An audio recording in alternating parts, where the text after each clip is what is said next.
सभी साथियों को, मातृशक्ति को, किसान को, मजदूर को मैं प्रणाम करता हूं। और आज हम गोंदर गांव में पहुंचे हुए हैं, डोर टू डोर कर रहे थे और ये मैनिफेस्टो लेके घूम रहे थे, जिसमें हम दे रहे थे मैनिफेस्टो, सभी से अनुरोध कर रहे थे कि इस मैनिफेस्टो को पढ़ो और कांग्रेस पार्टी को वोट दो।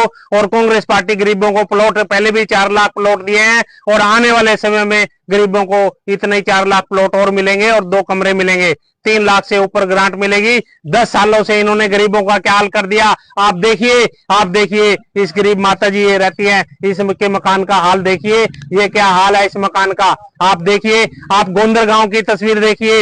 ये गरीबों की बात करते हैं, ये किसानों की बात करते हैं, ये व्यापारियों की बात करते हैं, ये युवाओं की बात करते हैं। आप ये हाल देखिए, गरीबों का ये हाल होता है। आज 10 सालों से इन्होंने इनको दिखाई नहीं दिया, ये गरीब दिखाई नहीं दिए, गरीबों के मकान नहीं दिखाई दिए। अब हम सुलभ शौचालय की बात करते हैं, आप सुलभ शौचालय की बात करते हैं। ये सुलभ शौचालय में आ जाइए, ये देखिए इन माता ने, इन भाइयों ने कैसे ये कड़ियां रखी है इनके ऊपर। आप सुलभ शौचालय की पोल खुल रही है, गरीबों के मकान की पोल खुल रही है, लेकिन इनको गरीब दिखाई नहीं देते, गरीबों की समस्या दिखाई नहीं देती।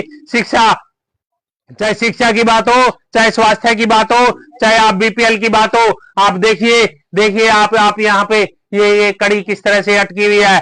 और ये गरीबों का मकान देखिए, इस गरीब का मकान का क्या हाल है। आप देखिए, आप मैं दिखाता हूं आपको हकीकत, ये भारत की हकीकत है। जब हम किसी बंगले के पास जाते हैं, किसी कोठी के पास जाते हैं, तो हमें गर्व होता है कि हाँ हिंदुस्तान तरक्की कर रहा है, हमें सुकून मिलता है बंगला देखकर। लेकिन हम जब इस तरह के मकान में आता है तो रोना आता है हमें देखने को कि ये हिंदुस्तान, ये भी हिंदुस्तान है। आप देखिए ये कड़ी किस तरह से टूटी हुई है, लेकिन इनके पास इसको सपोर्ट देने के लिए भी इनके पास कोई सहारा नहीं है। आप देखिए इनमें मकान देखिए। आप ये हिंदुस्तान की तस्वीर देखिए, हिंदुस्तान के हरियाणा के गांव में, गोंदर गांव में हम पहुंच चुके हैं। लेकिन ये आवाज ऐसी आती रहेगी इन गरीबों के लिए। आप देखिए इनकी विंडो देखिए, आप गरीब माता का हाल देखिए, ये यहाँ पे रहते हैं। आप इनके बच्चों का हाल देखिए, ये शिक्षा के लिए पैसे कहां से लेके आएंगे, ये स्वास्थ्य के लिए पैसे कहां से लेके आएंगे।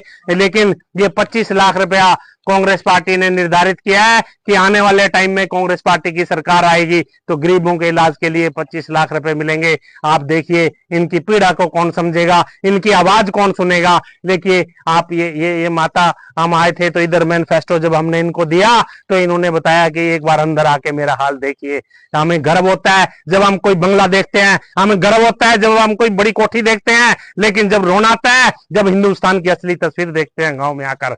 लेकिन इस भारत को जागना होगा, इस भारत को देखना होगा। बड़े बड़े कुर्ते पजामे पहनकर इन गलियों में आ जाते हैं, एसी में बनके, एसी में बैठ करके स्कीमें बनती हैं। लेकिन पूजनीय राजीव गांधी जी ने पंचायतों को अधिकार दिए थे। वो पंचायतों को अधिकार इसलिए दिए थे कि ताकि पंचायत गांव की समस्याओं को देख सके, पंचायत गांव की गलियों को समझ सके, पंचायत गरीब आदमी को समझ सके गांव में क्या क्या समस्याएं हैं। लेकिन आप आज पंचायतों के भी अधिकार छीने जा रहे हैं। आज गरीबों के अधिकार की बात होनी चाहिए, आप संविधान के मूल्यों की रक्षा की बात होनी चाहिए, लोकतंत्र के मूल्यों की रक्षा की बात होनी चाहिए। लेकिन ये आवाज गरीबों के लिए ऐसी गूंजती रहेगी, ये आवाज इन गलियों में ऐसी आती रहेगी, ये आवाज हिंदुस्तान के गरीबों के लिए ये गूंजती रहेगी, ये आवाज ऐसी चलती रहेगी। बात किसी पॉलिटिक्स की नहीं है, बात हकीकत की है, बात सच्चाई की है, बात सच्चाई की है। वो सच्चाई आप देख रहे हैं, इसमें कोई राजनीति की बात नहीं है, इसमें हकीकत की बात है। इन गरीबों की कौन सुनेगा,